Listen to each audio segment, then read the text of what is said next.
Hello and welcome back to the battery recharge series. This is part 3 where we discuss tools.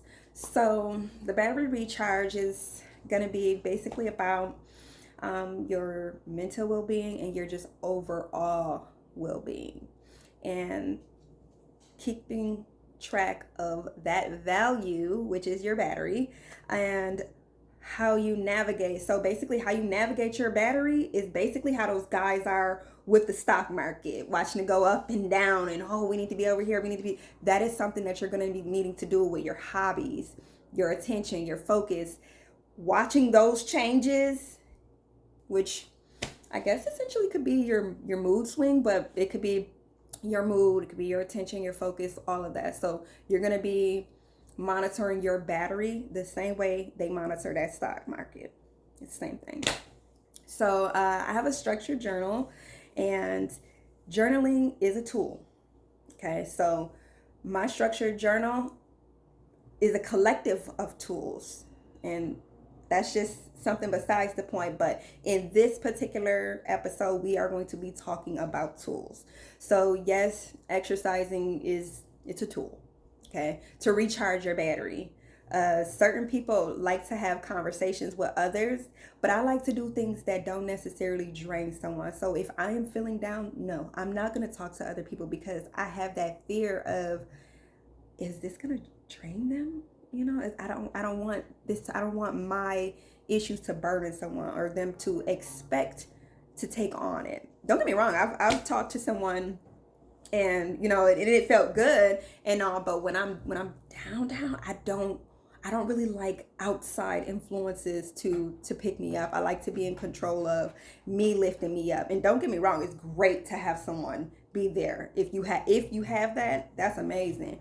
But sometimes for someone to feel obligated to take that on,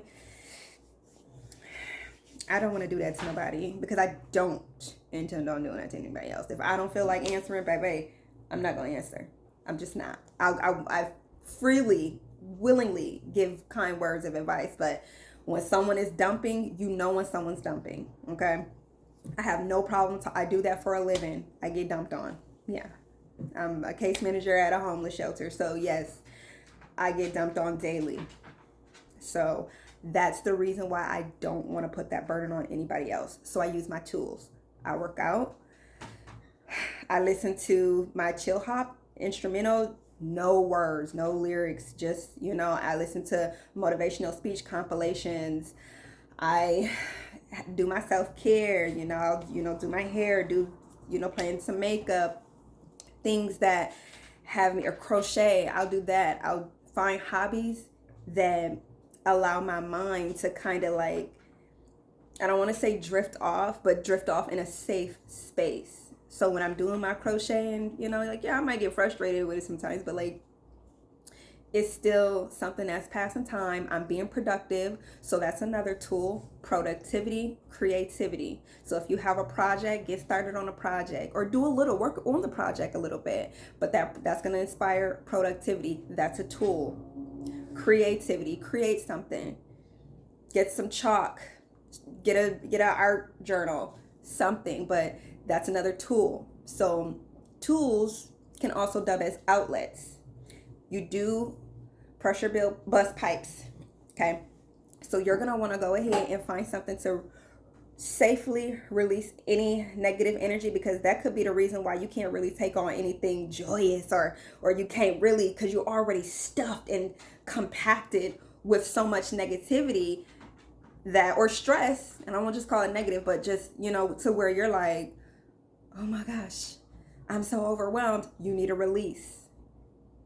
Okay, so build your toolbox, use your tools, and the tools of creativity, productivity, exercise, so movement. Those are all going to be very, very helpful tools. So if you can, list some tools in the comments, and let's all join this community and have share some powerful words of encouragement. That's all I need. So if you could, share some tools and use them.